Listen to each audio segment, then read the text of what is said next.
Techish, hosted by Abadesi Osunsade and Michael Burhane, is brought to you by the HubSpot Podcast Network, the audio destination for business professionals. Now, this is a podcast by two millennials talking about all things tech, pop culture, and life. I recently checked out their AI special episode where they talked about if ChatGPT is a job killer, predictions, and so much more. And like all of us, I'm still learning how to best leverage AI. So I found this episode really enlightening, and I think you might too. So listen to Tech-ish wherever you get your podcasts. You're listening to Side Hustle Pro, the podcast that teaches you to build and grow your side hustle from passion project to profitable business. And I'm your host, Nicaila Matthews-Okome. So let's get started.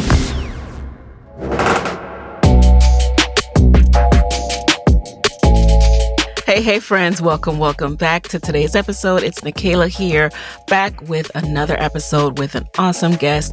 Today, I'm delighted to bring in someone who I actually know in real life. That's not always the case, but I had the pleasure of knowing Nasima now for over 4 years, and she is just awesome. And today's episode took so many different turns because there's so much that we can talk about, right? She's a podcaster. She's actually a Podcast Moguls alum. She's also a nurse, and she's a full-time side hustler. She continues to be both a nurse, and she's built her own platform, which we'll hear about in the episode. So let me go ahead and read her official bio so you can learn more about her before we jump into the episode.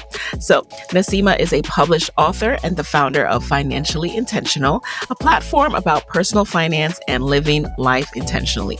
Nasima discusses how taking control of her finances has enabled her to overcome bankruptcy, divorce, and break the cycle of living paycheck to paycheck. She shares her lessons along her path to help others benefit from the freedoms of financial independence. Outside of encouraging people to get their financial act together, Nasima is a mother, labor and delivery nurse, and so much more. Though making six figures for years, she actually struggled with money. And I'm sure so many of us can relate to that, right? Finally, she realized that she couldn't out-earn her financial ignorance. She knew she had to make changes. And by shifting her mindset around money, being consistent and intentional, she has paid off nearly $1 million in debt and grew a six-figure net worth in 3 years without living in deprivation. So I thought this episode would be really helpful for those of us who are trying to balance so much and want to make sure that we are setting a good financial foundation for ourselves in the midst of working, in the midst of side hustling, and so much more. So pull out your notebooks, pull out your iPhone notes, whatever it is, and let's jump right into this episode. All right. Well, welcome to the guest chair, Nasima. I'm so happy to have you here at last. Oh my God, I'm so excited to be here, Nicaila, like for real. You know I'm excited. And we were talking about this before in the pre-show. I really thought Nasima was in the guest chair, you guys. I really was just tripping like, wait, where's her episode? Why can't I find the Nasima episode?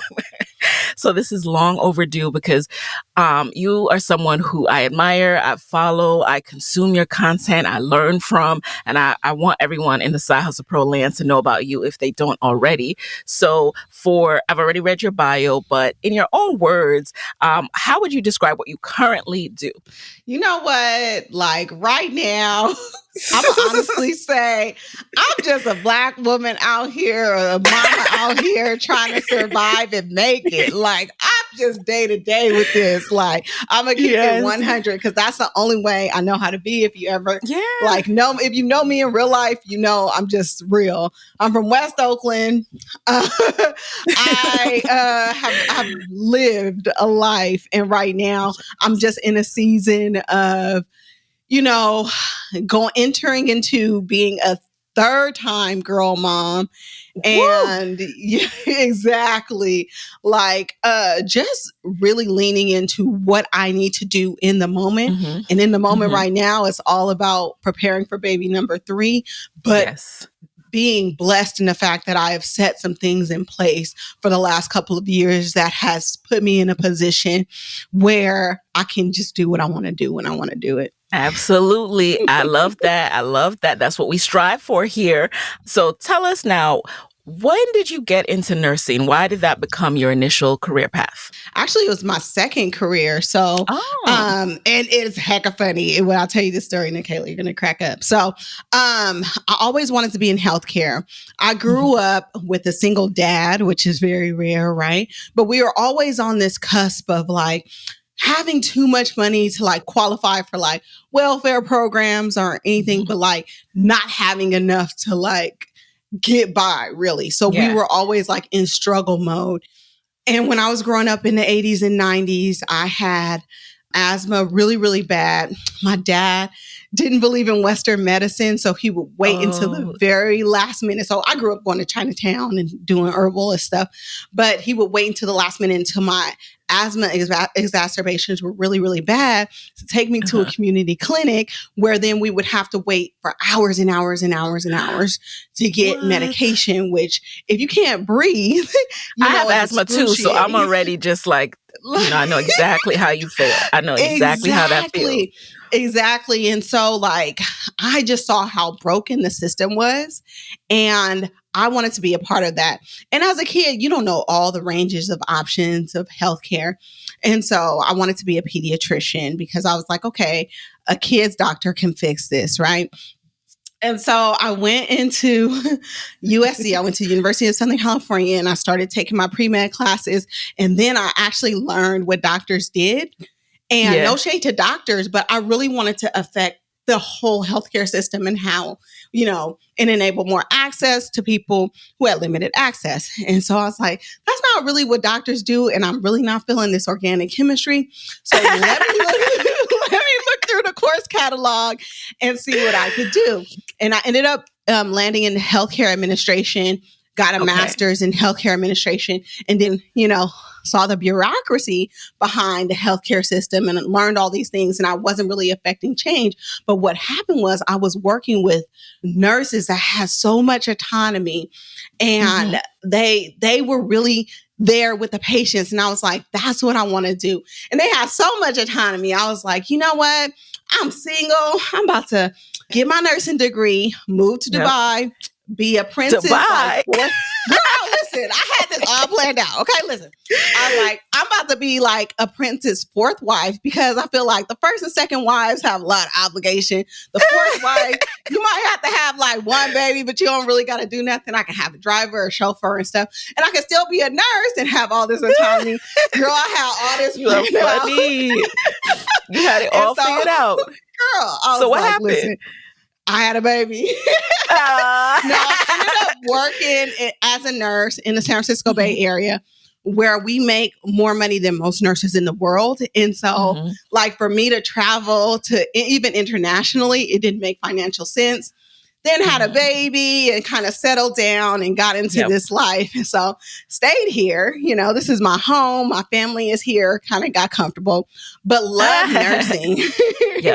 And so, so it was my second career, but I really, really loved it. And I wish I started as a nurse. Like, really? I tell anybody, be a nurse. Yes. Yeah, be a nurse. Yes. Listen, you need to talk to my mom because she, so I'm one of 3 daughters and one son, fun fact. And she is a nurse and she just tried her hardest to make one of us a nurse. And because it just didn't work out. She was like, it's good money. She was like, it's guaranteed work. Listen, all of y'all who are considering a second career or first career, look into nursing. Yes. Now, you talk a lot about your journey of paying off $1 million in debt. And every time I listen to this and see that headline, I'm like, please break this down for me. Like, how did that amount of debt come to be? You know what's crazy, Nikayla, is that as I was going on this journey of paying off debt, I didn't add up in the back end, like how much total I had paid off until I was applying to go to my league's retreat. And fun fact, that's where we met for the first time at the My Taught You retreat. I can't believe it's been 4 years. Oh, it's been a long time. But this was where the first retreat, because I went to both of them. So I was sitting down and I was like, let me just talk about like my journey a little bit. Let me add up these numbers.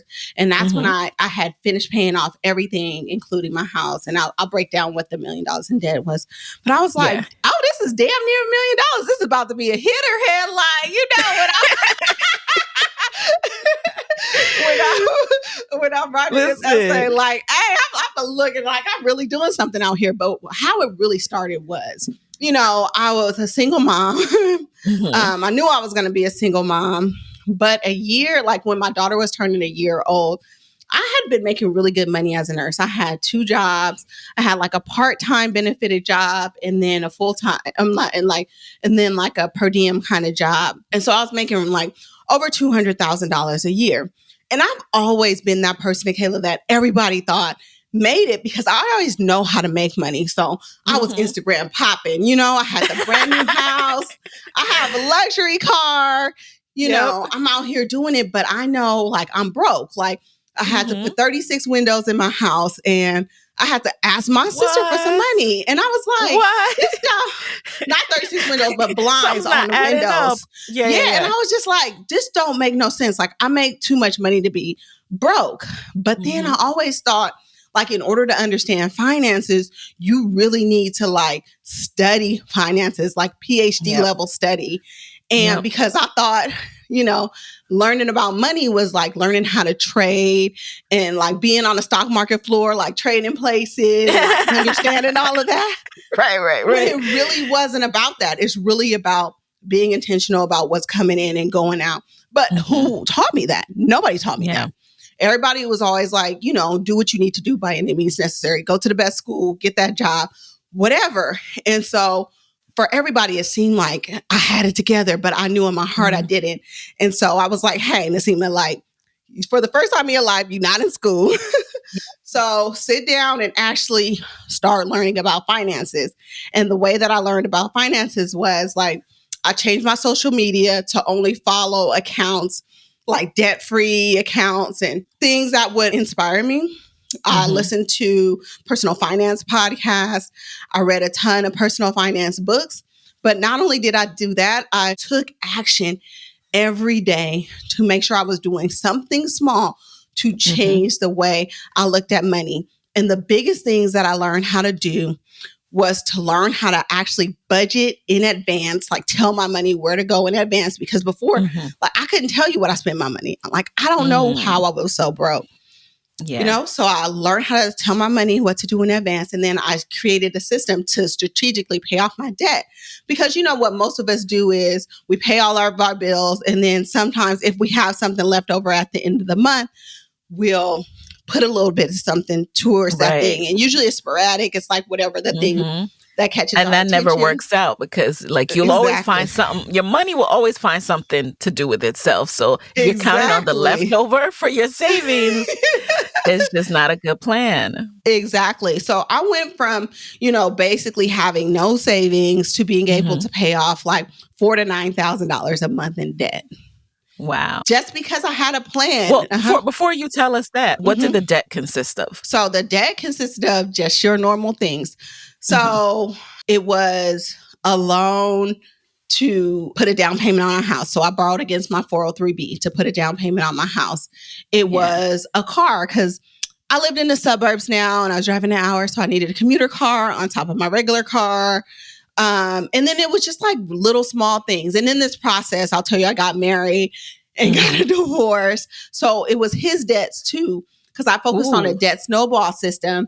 So it was the smallest debts to the largest debts. And most of it, and then I had $187,000 with student loans. Because when I decided to become a nurse, leave healthcare administration to be a nurse, I went back to school. And that was the majority of my loans. Because for 6 years for undergrad and grad, I had like $40,000. But the way that I went to nursing school, I had a lot of debt. So it was almost $200,000 in student loan debts. So I put that all in a debt snowball.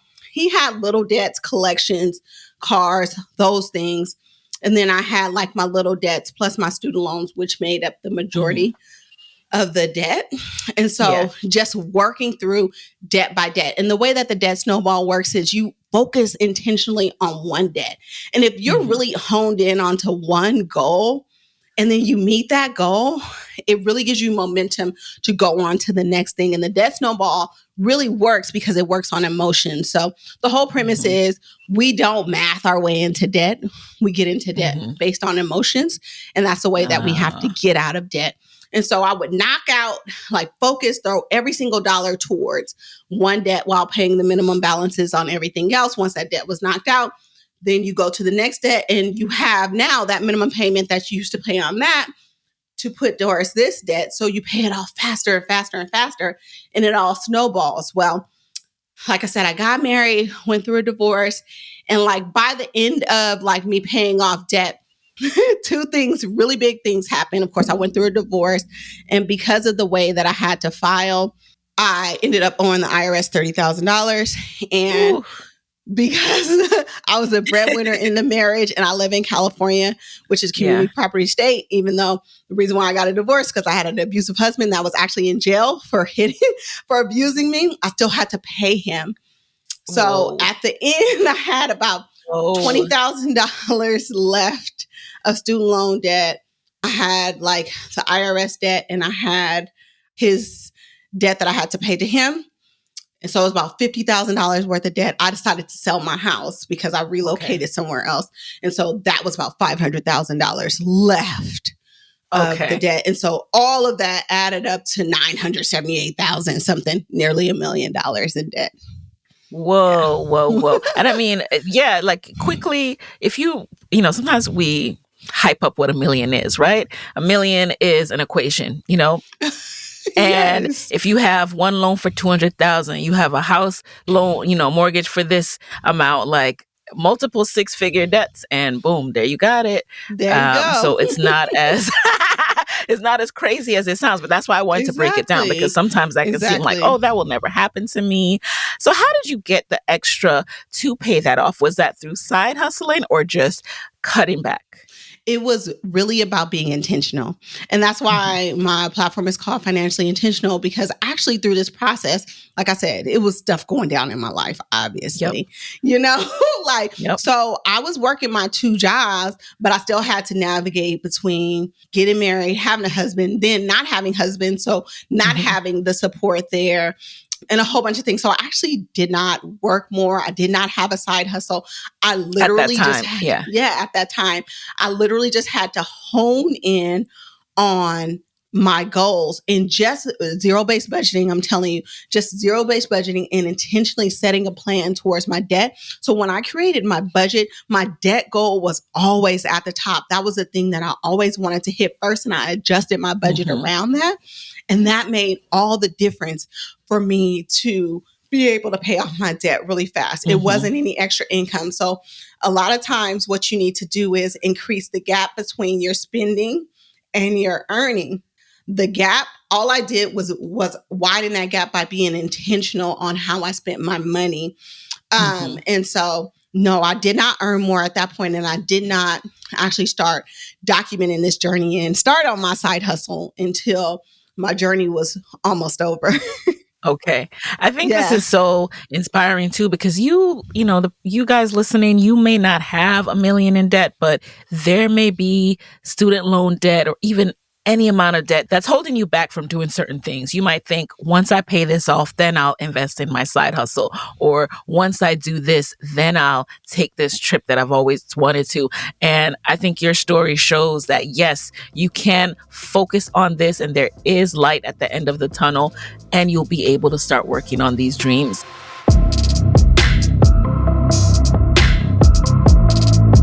I'm not, thankfully, in any debt. I paid off my student loans a few years ago. Me and my husband both paid off our student loans. And now I'm just trying to optimize what I do with my money, what I tell my money to do. And I know many of us might be in that situation. So when you did start Financially Intentional, how did you go about it? And what was your goal then once you created an official side hustle? So this side hustle was very unintentional. So what happened was, once I was going on this journey of like really understanding finances for the first time in my life, like I said, everybody thought I had it figured out, but I hadn't. I was having like a slumber party. So I have a group of friends. We've been friends from like 12 years old, middle school, all of that stuff. So we were just kicking it at my house. We were having a slumber party. We have girls. All of us have girls. There's like a couple of boys sprinkled in there. I was like, man, you guys really need to know this information. And so I was like, if I put this like in a public forum, like Instagram just starting really, I was like, will you guys like listen to it? Because I hate repeating myself. I'm gonna just put everything that I'm doing out there and then you guys follow it. So it was just supposed to be like this forum that I use to show exactly what I was learning and share it with my friends. And then it just started getting traction. And then, so Financially Intentional was kind of born as a brand from like people just asking me like, can you help me on this journey? Very reluctantly. And first it was just me like, sharing my story on, different media outlets. Like it got picked up by, different podcasts and different things. And I was asked to speak at different places.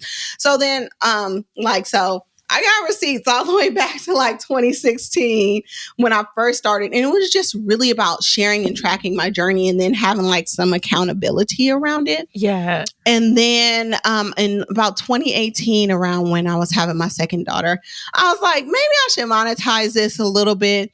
And, I'll always listen to your podcast. Oh, thank you. How many years in were you at this point? That was 2 years in then, right? So that was after I had paid off all my debt. And I was more like not part of like debt free, but like discovering financial independence.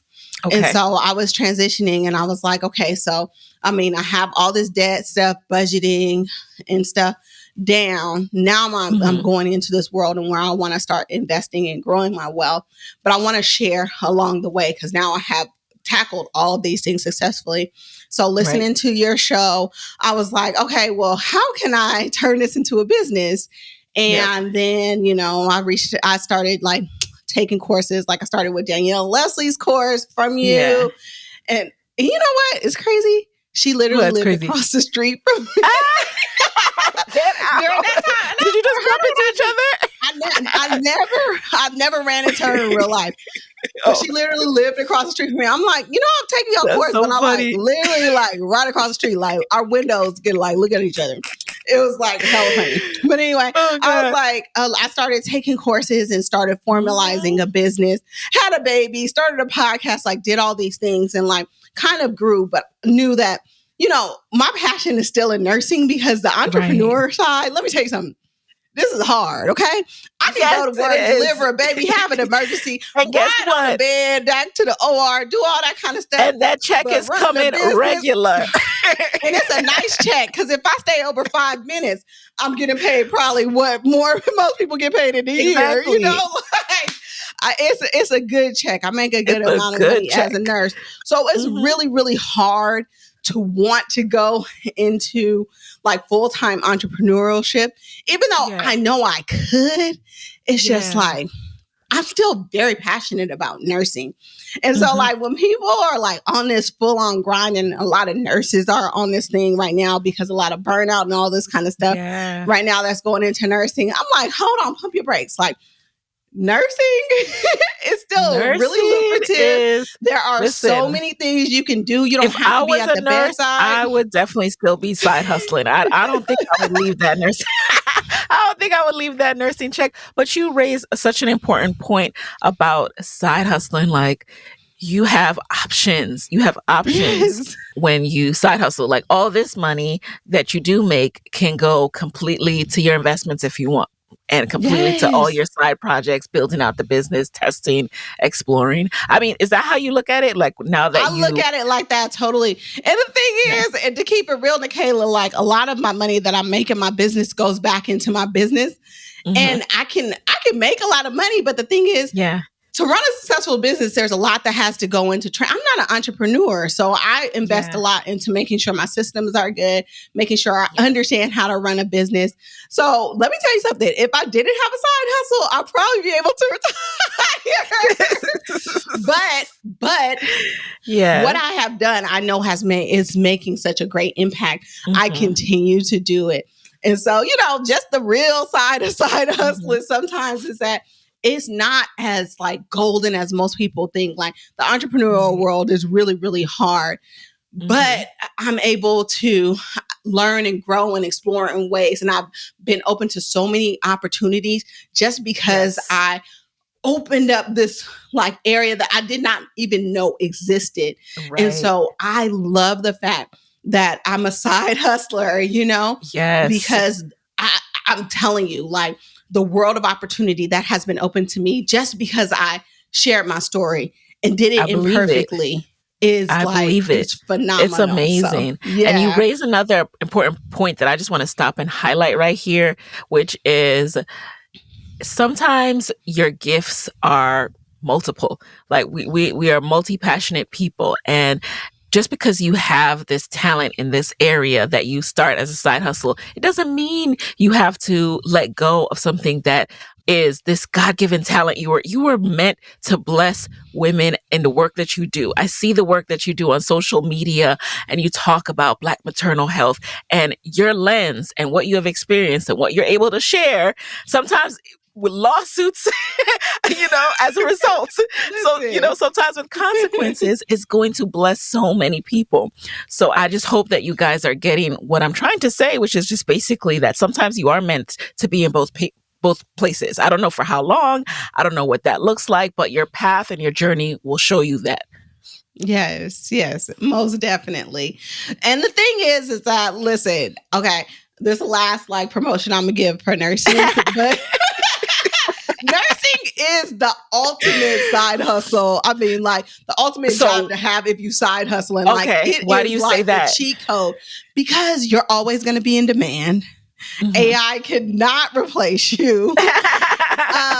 There's so many things you can do if you're not passionate Yeah. about one area. There's so many areas you can explore.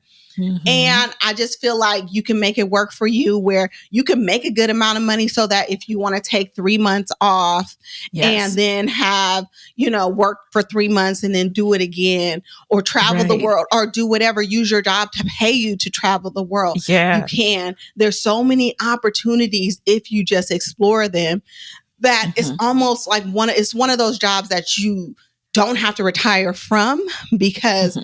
it can be a passion project, but you just have to be able to be willing to explore that. And a lot of Yes. times, some people are always looking for quick fixes. And so they think Mhm. entrepreneurship, I don't know why they would think that, That's is not like a a quick quick fix. fix. Yes. But Yes. yeah, like, and the thing is that what I have learned, the biggest lesson I've learned about financial independence is that it's Mhm. not about reaching this number or reaching this ultimate goal. It's like every debt that you pay off, every investment that you make unlocks a level of freedom in your life to where you Mhm. take control, that much more control over your life in order to make whatever you're doing to produce income work for you. And it's just about that intentionality and saying that I am going to make a choice Mhm. to reverse my relationship with money so that money is working for me. That makes all It's the funny. I difference in the just saw world. that little hand behind you. Y'all, you guys, you have to check out this episode on YouTube because I was like, wait, there's a hand growing It's out of her head. like No, aliens, no, we girl. have a It's guest. aliens. We have a guest star. My Oh daughter my is always gosh. going to be, my little sidekick is always going to be in the Yes. background, no matter how long we have talked before the episode on how she's supposed to act. She Ah. does good for a little while, How and old is then she she acts a now? fool. I She's remember when she 4, was a girl. baby. Oh my gosh. Baby, Wow. yes. Time flies.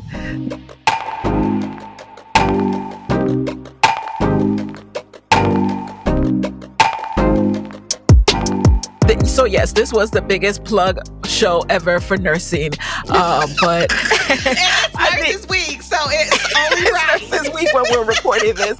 Yes. One of the things too is that no matter if it's nursing or whatever, you have to make sure that you're in a job that is going to allow you to side hustle. If you decide to go on this path, you have to be realistic. One of my friends, we always joke because there was one time I was giving a talk at, our alma mater, and I said something like, oh, of course, if you want to be a management consultant, you might not be able to side hustle. And she was like, I'm going into management consulting. And I was like, well, girl, we have to be Right. real about this. All right. You could do that for a few years, but then you got to move over to like a tech job or something where you can have Yes. a little more flexibility because Hmm. the full-time job does matter too. And the last thing I'll say about that is I remember when I was working at my last job before this. Y'all know what it is. I won't mention it because of the nature of this story.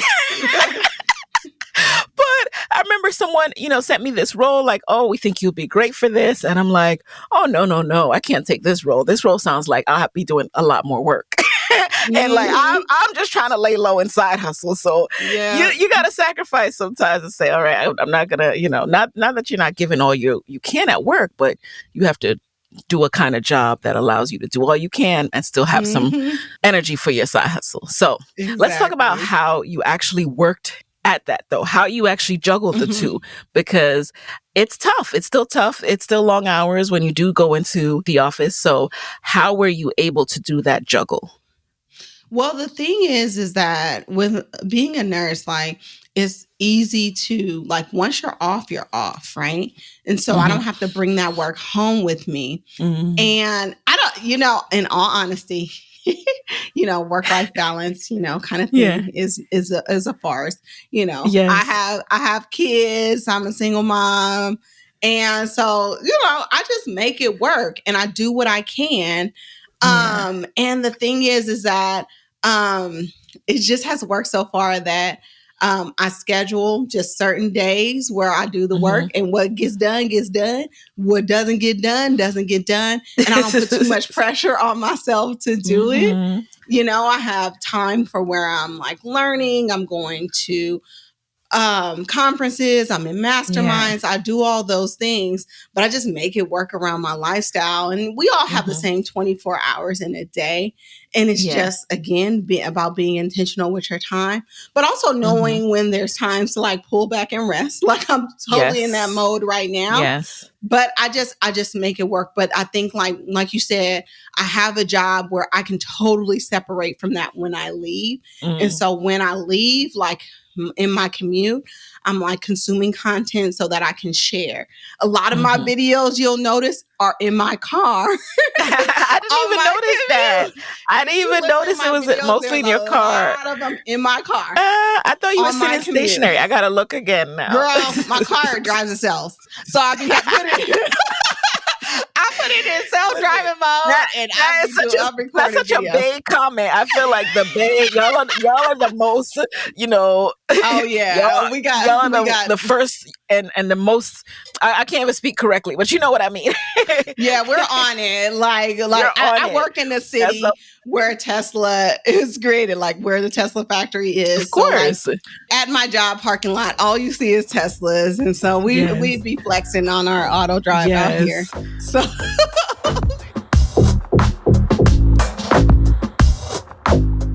Companies are under pressure right now.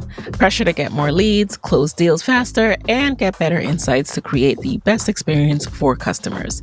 A CRM can help, but not just any CRM, one that is easy to set up, intuitive to use, and customizable to the way you do business. That's where HubSpot comes in. HubSpot CRM is easy for everyone to use on day one, and it helps teams be more productive. Drag and drop your way to attention-grabbing emails and landing pages. Set up marketing automation to give every contact white glove treatment. Plus, AI-powered tools like Content Assistant mean less time spent on tedious manual tasks and more time for what matters, your customers. HubSpot CRM has all the tools you need to wow prospects, lock in deals, and improve customer service response times. Get started for free today at HubSpot.com. All right, y'all, it's 2023, so I know that you've either started or are thinking about starting a podcast. And if you have thought about starting one, deep down inside, you're probably hoping that you'll be able to make money or get more customers for your business, right? Well, I'm here for it. It's totally doable. I started my podcast in 2016. I've grown it to over 9 million downloads and was able to quit my job and work full-time as a podcaster with the money I make from podcasting. And I want to show you how to do it. So register at podcastmoguls.com for my next free masterclass. And I'll be teaching you what you need to know before you launch your show, a quick and easy way to grow your show fast, and how to actually make money from podcasting and how to set yourself up to get there. So again, register at podcastmoguls.com and I will see you in class.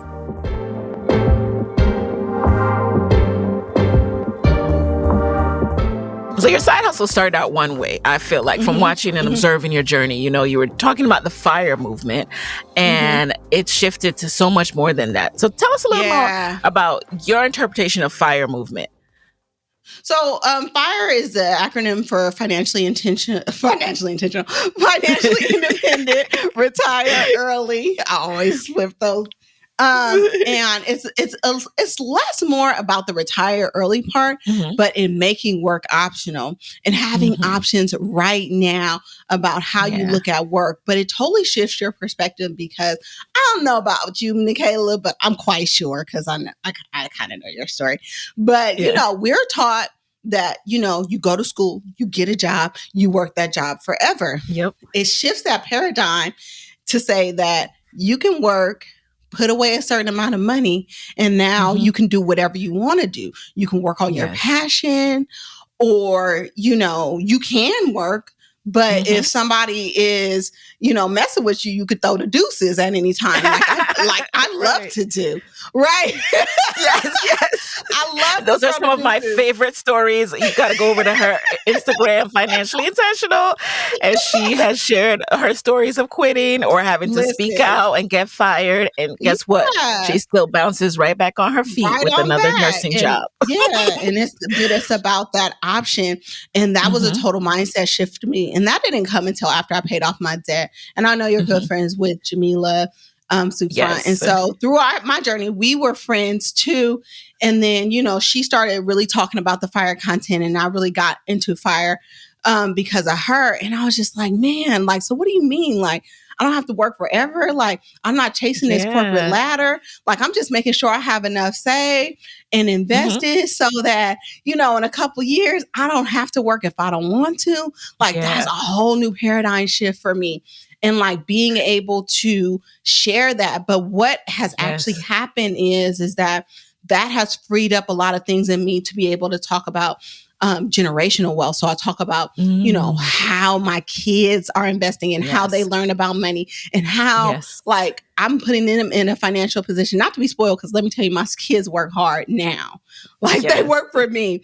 But so that they can opt out of a lot of the bullshit that we had to go through because we weren't in a financial position, or our parents weren't in a financial position for us to do what we or like, just didn't even know. Exactly. Because a lot of the information is gate kept. A lot of the information is gate kept, and breaking it down to a level where my 9-year-old daughter will tell you all about investing, and she doesn't even understand when adults don't understand how to invest, because she's like, it's really that simple, you know.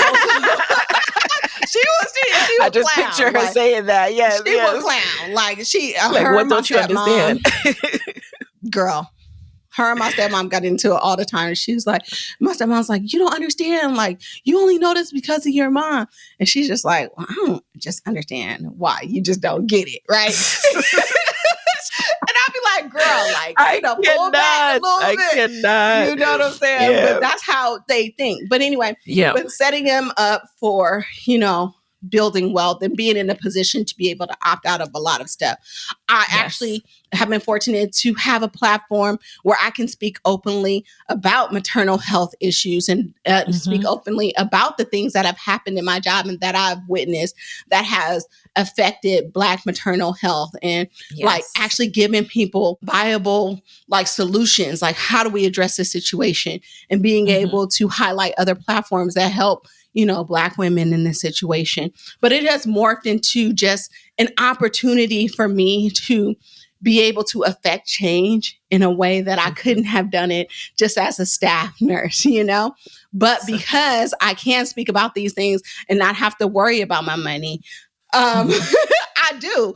And because I'm one of those people, like I said, I just keep it real. Like oftentimes my mouth can get me into trouble, that my money can back me up out of. It's needed. It's needed. This information is needed. So when it comes to fire, so essentially you're putting money in the investment account where the returns, the percentage returns, which I believe you target 4%, right? Then, once you have a certain amount, the returns that you'll get each year will cover, is it your minimum lifestyle or just your ideal lifestyle? Like what It depends on what you're going for, right? Yeah. So there's different kinds of fire. There's like fat Yeah. fire, lean fire, coast fire, barista Oh, fire. So there's Lord. all these things. I mean, like Google, but the thing is that it should cover a portion of your expenses right now. So right now, I'm on maternity leave. So I was very intentional before I went out and cut my expenses down to be able to live off of a minimum amount of money without having to worry about bringing in extra money from my business. Because if I don't feel like shooting content for a brand, if I don't feel like putting a podcast out, I don't want to have to do that. And so it's about understanding in that moment or in the future what your expenses are going to be at that time and having investments be able to cover that. Investments are sources of income to be able to cover that. So yeah, that's what it's about. So traditionally, you want to look at it like this. So your fire number is going to be 25 times your expenses. And so if it takes you $40,000, we like to use that example because it's easy to multiply by 25. But if your expenses, your living expenses, transportation, all that stuff, it's $40,000 a year. You want to have 25 times that, which is $1 million in investments or savings. And then according to the safe withdrawal rate, which is 4%, you can take $40,000 a year off of those investments to live off of without having to generate any other income. And so that's how fire works. But there's different levels. If you know that you're getting, I live in California, so I get state disability. If you know that your state disability is going to be a couple $1,000s a month, then that's less that you need to put into that number. So it's just different ways to factor into those things. But and that's to say that you can reach different levels of fire, or you don't have to be completely at your fire number to be able to unlock levels of freedom in your life where you don't have to necessarily trade time for money. Now, as someone who lives in a very expensive city, I also live in, I live in New York City. You live in San Francisco or Oakland. Which one are you in now? Are you? Well, I live in a suburb, east. In the suburb. Yeah. Still the Bay, right? I live in the Bay, yeah. What does cutting back look like for you as someone who's side hustling? You're working full time as a nurse, but you're also cutting back. What does cutting back look like when you are in an expensive city? Really, it's just getting your income in check. So the two biggest things that you're going to usually have in your budget is your housing expenses and your transportation expenses. For me, I try to minimize those expenses. So before I went on maternity leave, I paid off my Tesla. I don't have a car, no. That was $1,100 a month. That's a lot of money, right? Yeah. So that's done, right? I always make it so my housing expenses are way less than 30% of my income. And a lot of people is that's impossible in the Bay Area.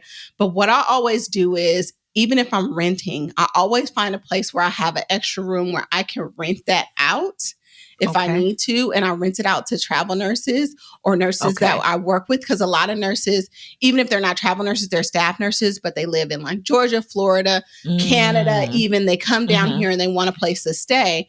And nurses come and they work. They're quiet, they're background check, they're screened. I have kids in my house, so they don't bother me. Actually, they become part of my family. Oh, that's so smart. Is there a website just to rent to travel nurses? Because if I could just do that, I'm okay, I trust that. Okay. You got to tell us that link. It's Furnish Finders. So Furnish Finders. Okay. Yeah, and then they have a section just for travel nurses, but also there's Facebook groups that are just travel nurses looking for housing, and you can post in there. But usually it's word of mouth, because once one travel nurse knows, or if somebody, I'm a nurse, so I work, if a staff, they need somewhere to stay, they're going to come stay with you. So it's really not that hard to find really reliable people. And like I said, most people stay with me for months or years even. Wow. And so that's third or more of my housing costs. So that's cut down. And then what gets me and what gets most people is like those little things that you spend hella money on that you don't need to spend money on. Like when you go to Target or you go grocery shopping or you go out to Listen, eat. I knew you were going Like, to try to come for me like this. I knew you were going to start talking about this. listen, like you really have to I had to put that budget in check. Like, do I need to go to Target? Like, Yeah. I'd be like making up any reason to go to Target, and it's really bad. Like, do I really need to go to Target, or do we Right. really got to eat out like today? Like, my kids don't even eat, like for real, for real. So, like, why are we going to this restaurant? Like, so Right. just so I could be like, I want to eat something good and spend hella money. Yeah. Like, it's like checking those expenses and like really like getting that number. Like, how much does it really take for you to live every month? And the thing is, Nikayla, if you ask most people, they really cannot tell you how much they spend every month. And I know that's so true. That's so true. We had to get ourselves in check with that too. Like, I mean, Moya was always asking me, like, you know, he wants to fill out the spreadsheet. I'm like, no, leave me alone. Finally, just give you a number. He's like, just give me a number. Yeah. Because when you face the number, that's when you really have to come to terms with how much you spend on certain things. Yeah. And, but it's good because once you have that, you can then do all these calculations you need, right? Like what would 25 times my income look like, and all or expenses and all this other stuff. And the thing is, it's not about deprivation. Like, it's like, I really didn't need those things in Target, but I spend a lot of money on the things that I'm passionate about, like my car. Like, I'm very passionate about that. So I adjust my budget to spend on that. Vacations. Like, my kids have been to Disneyland and Great Wolf Lodge so much. Like, we have towers of ears. I love that's a category that I have to have in my life as well. And this conversation is definitely taking more of a financial turn than we expected, but I still love it because I feel that a lot of times when we start side hustling and we have this discretionary income, if we're not careful, you can blow that instead of being able to do so much more with it. It's called lifestyle inflation. But lifestyle inflation. Yes, keeping that number in check. Like, if you know you can't spend more than $5,000 a month, you figure out what you're passionate about to spend that money on, and then you don't feel like you're deprived. So that's how I've done it in different stages of life. And there's times where I do ball out, but being able to rein in that money and that spending is what's important. And before we get into the lightning round, I'd love if you could touch on disability insurance a little bit more, because you had a great episode on it, and I'll link to it, where you touch on you might have great insurance and you might have awesome benefits from your job, but never rely solely on what your job gives you for any of these categories. So you take out, of course, California has state, right? But then you take out your own personal disability insurance. Like, how do you go about that? Yes. So it's always important, just like anything else, life insurance, anything, to have your own policies in place. Yeah. And what I like to do, and let me tell you, there's a lot of scammers in this industry, so be very careful. That's part of what makes it intimidating, honestly. It's like, who do I trust?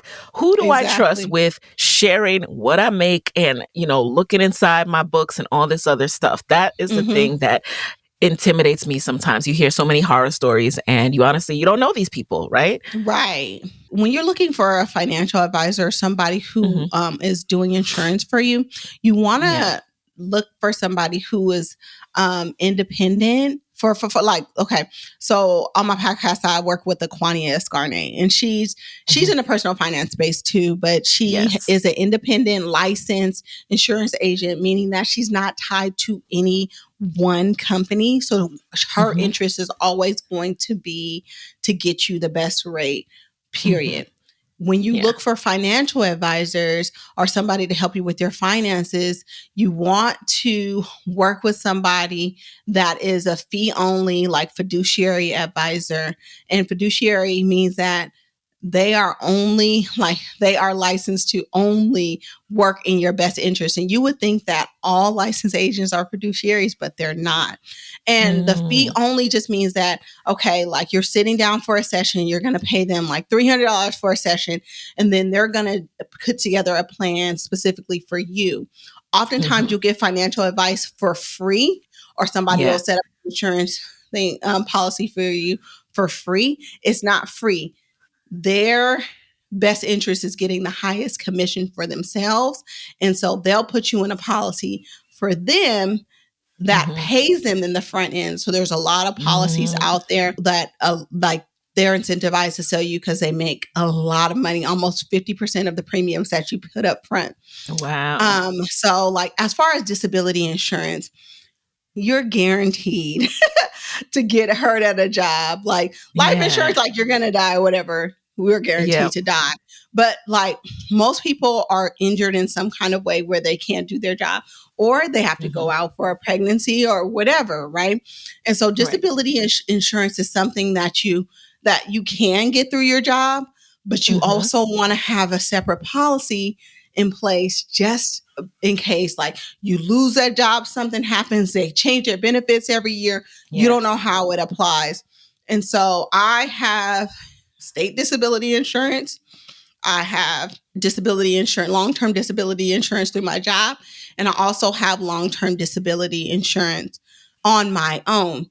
And I've Mhm. had that in place for years.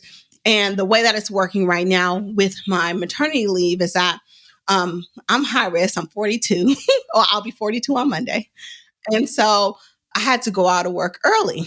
So, with my long term disability policy, it kicks in after 90 days to supplement your income in Okay. order to make you whole. So, sure, I have state disability, which starts after 10 days after you're out. So that started, plus, like, then you can use your sick leave and your vacation at your job, but that eventually runs out if you're not working, right? Yeah. So then Right. after 90 days, your long-term disability policy kicks in, that you just get paid a certain benefit to cover your expenses, and it's only going to cover up to 60% of your expenses, but it's not taxed, so sometimes it's Okay. actually more than what you bring home. But the incentive is like, you can't it's not going to replace all of your income, because then nobody will want to go back to work. Right. Right. So that's how it works. But you should Right. always have that policy in place, because Yes. Lord forbid you be out of work for longer Uh-huh. than 90 days. But in that case, you Whew. need Yeah. something to cover your income, Mhm. because you still got bills to pay. Yep. Yes. Absolutely. So, and this applies Yes. to everyone, all of us, like Yes. whether you are Yes. side hustler, entrepreneur, full time corporate job, what have you. I thought Mm-hmm. this was such an important conversation. It's something that I'm working on right now.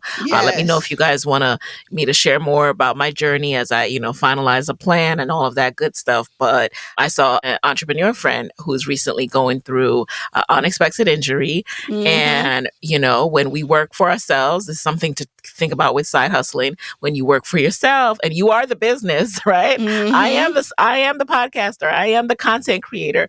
If I'm down and I can't make content, then who's paying me, Exactly.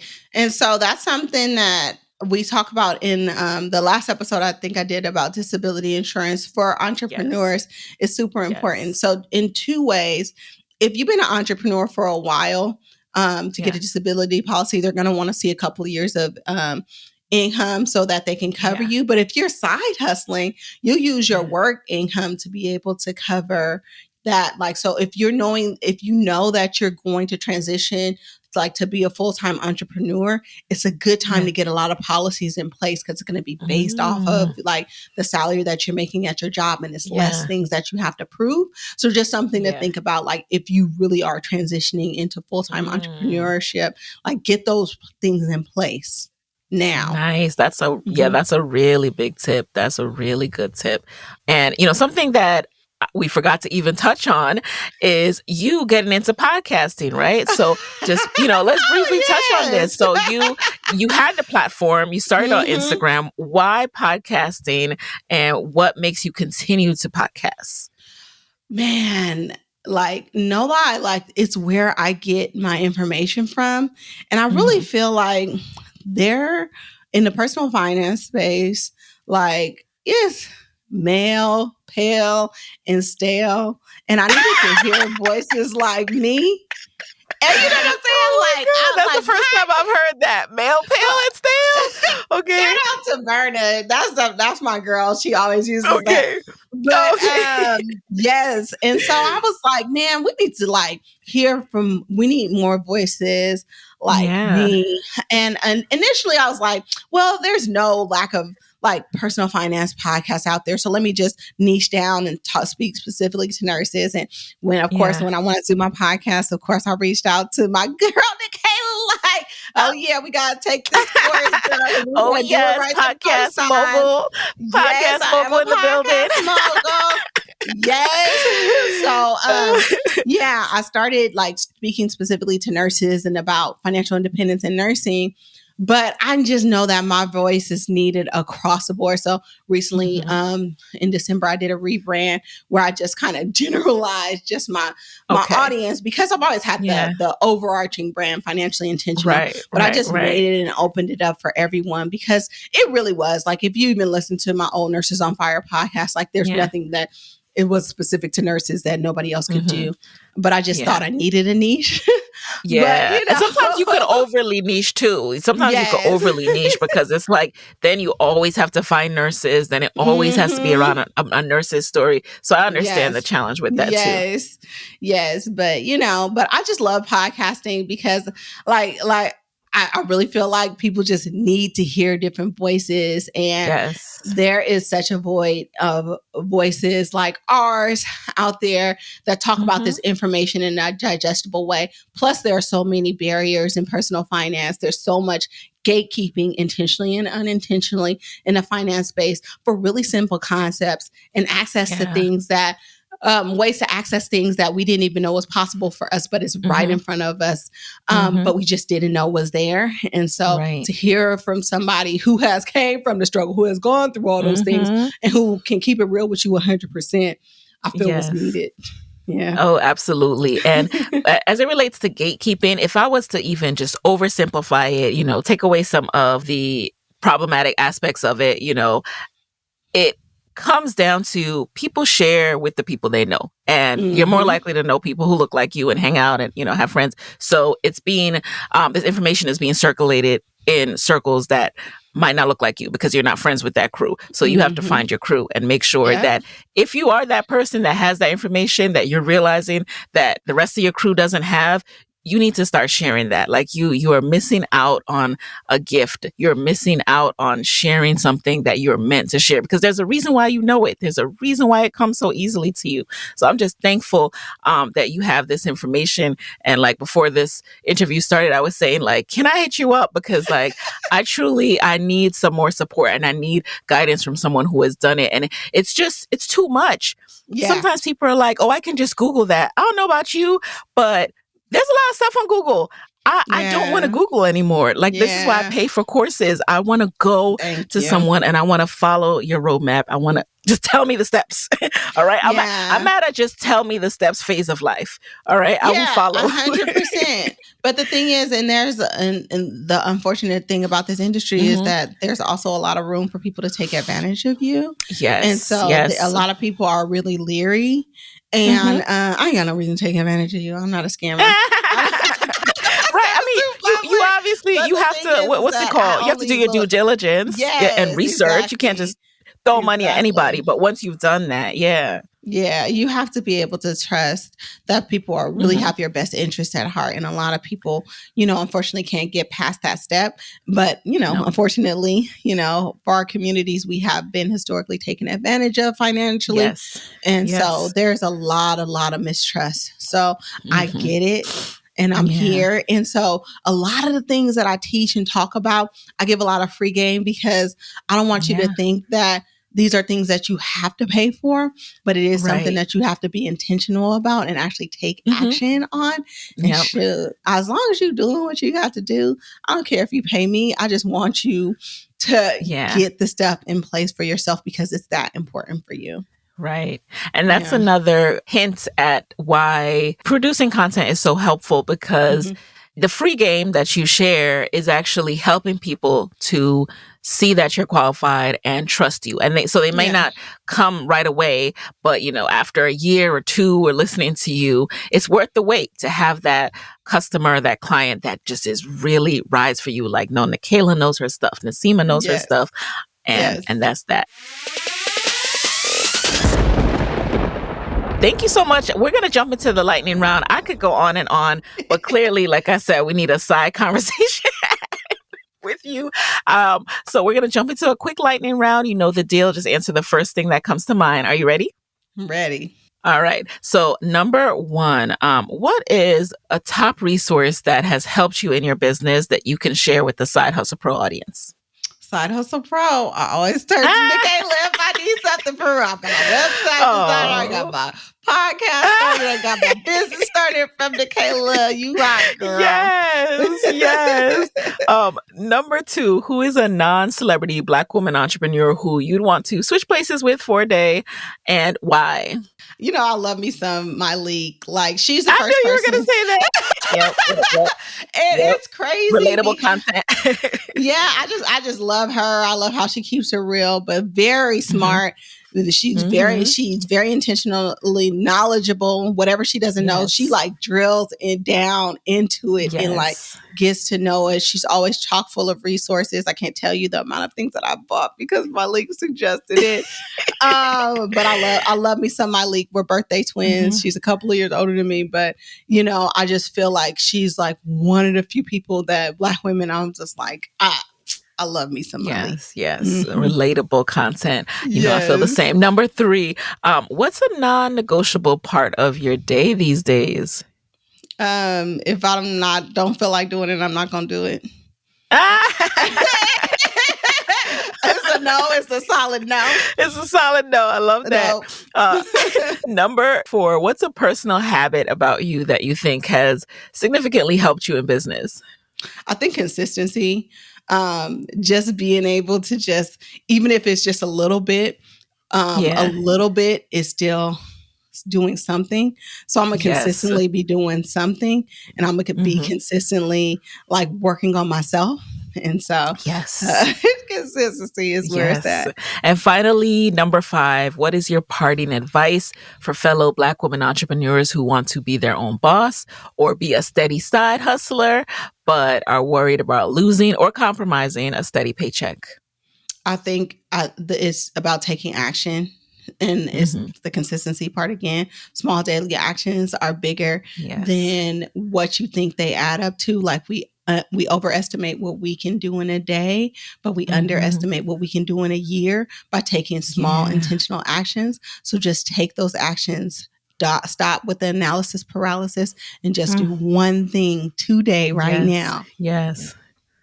Just one thing. You're so right. I'm so big on the one thing, man. I'm so big on the one thing because whenever I get overwhelmed, I have to bring it back to that. I have to say, all right, what's the one thing I want to accomplish today? And that's it. So I'm thinking about doing a one thing a day challenge or something along the lines of that. You guys, let me know if you're interested in that. But with that, listen, thank you so much for being in the guest chair, Nasima. Where can people connect with you and Financially Intentional after this episode? So I'm at most places Financially Intentional. I'm mostly on Instagram. Just hit me up, DM me. I'm very responsive there. But yeah, Financially Intentional. You can check out all my resources there, financiallyintentional.com and the Financially Intentional podcast. Listen out, guys. It's great. All right, you guys. And there you have it. I'll talk to you next week. Thank you again, Nasima. And you guys, we'll chat next week. Hey guys, thanks for listening to Side Hustle Pro. If you like the show, be sure to subscribe, rate, and review on Apple Podcasts. It helps other side hustlers just like you to find the show. And if you want to hear more from me, you can follow me on Instagram at Side Hustle Pro. Plus, sign up for my 6 Bullet Saturday newsletter at sidehustlepro.co/ newsletter. When you sign up, you'll receive weekly nuggets from me, including what I'm up to, personal lessons, and my business tip of the week. Again, that's sidehustlepro.co/newsletter to sign up. Talk to you soon.